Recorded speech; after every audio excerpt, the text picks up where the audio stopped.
With the second season of the Devil May Cry Netflix anime coming out soon, and with me replaying Devil May Cry 3, I thought it'd be a perfect time to talk about which Devil May Cry game you should play first.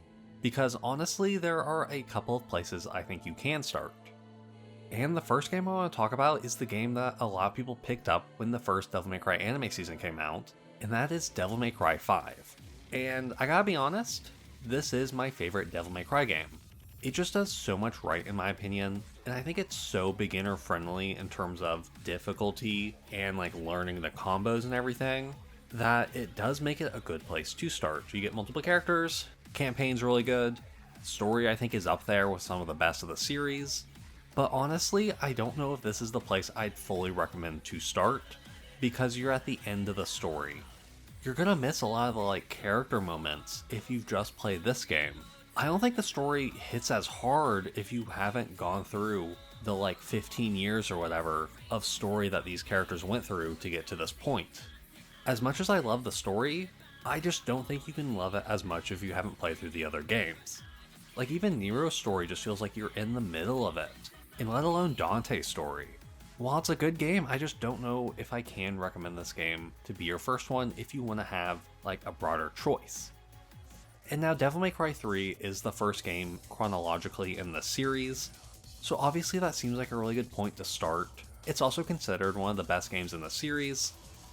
This game is kind of what currently defined Devil May Cry. 4 and 5 after this really feel like they're taking so much from what this game brought. It feels like they took Devil May Cry 3 and tried to add so much to it. And if you play this game first, you'll see those like gameplay differences and how they were able to evolve throughout the next two games. And obviously, I just think the story is really good here. Lady's really great. Dante and Virgil's story is one of my favorites in the series. Really can't get better than this. The tower, I think, is a wonderful place to have the story. Gameplay-wise, it really feels a lot like a Metroidvania at times, where you have to like go back and forth through the tower, where in 5 and 4, you don't really have that.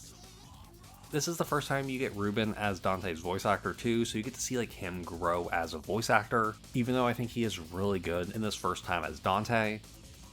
I do think 3 is probably the most difficult game in the series. It's not too bad, it's not like Souls-like or anything where it just feels impossibly hard, but I do think it's harder than 4 and 5, but I do feel like 3 is a bit more of a challenge compared to those games, and if you want a challenge, this could be a wonderful game to start with. I also am going to mention the HD collection versus the Switch version. The HD collection, which is on everything other than the Switch, includes the first 3 games, while the Switch has them all separately. But for Devil May Cry 3, they also gave Dante style switching, which is really cool, and it's what he has in 4 and 5. Another reason I almost wonder if you play 3 first, because you don't have that in some of the versions. The HD collection, I think in general, is just a better deal for you, even though you don't get style switching, but I don't think Devil May Cry 3 needs style switching like 4 and 5 might. It really makes you want to replay the game to be able to see those different styles and how they level up, because leveling them up in the Switch version can be a little hard because you have to constantly switch between them. But I'm also not really gonna recommend 3 as your first, which I know may be weird because I just praised it for a little bit. But Devil May Cry 1 is just so good. It's the perfect start in my opinion to the series. It's a bit different, it may be more like Metroidvania, maybe more like Resident Evil, but you're going through this castle, and I think the vibes are just incredible. The gameplay, yes, it's dated. I'm actually writing a review for this right now, and I'm really going to go into that in that review, but I think it's still a really fun game that needs more praise. When I replayed Devil May Cry 1, I forgot how fun it was. It doesn't have styles at all. It only has really 2 weapons. I guess 3 if you count one of the last ones. But it still holds up in my opinion. And I really want more Devil May Cry fans to play this game, because I don't think it's too old, or it's not bad like 2. It has Trish. I love Trish, and I think she's cool in the story because she's actually in it.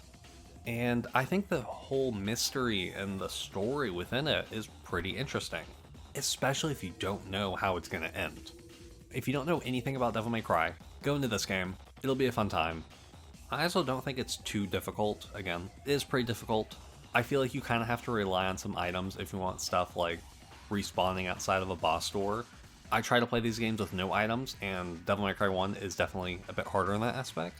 But I still think it's a really fun time, and I think it can be difficult to go back from Devil May Cry 5 or even Devil May Cry 3 into Devil May Cry 1. But despite that, I still really recommend Devil May Cry 1.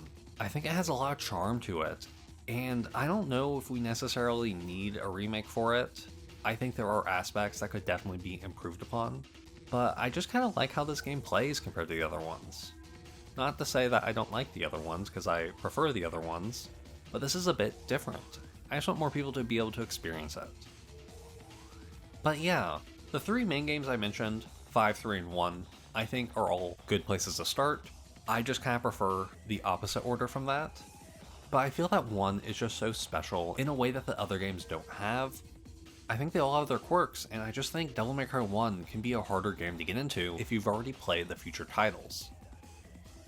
That's where I'd start in the Devil May Cry series. I know it's a little obvious, start with the first one, but Devil May Cry, the timeline jumps around. 2 was the end of the series for a while until it wasn't. It's not as obvious as you may think. And yeah, let me know what you think. If you think people should start at 5 or 3 or 4 for some reason, instead of 1, let me know why. And I hope you enjoyed the video, have a good day, and goodbye.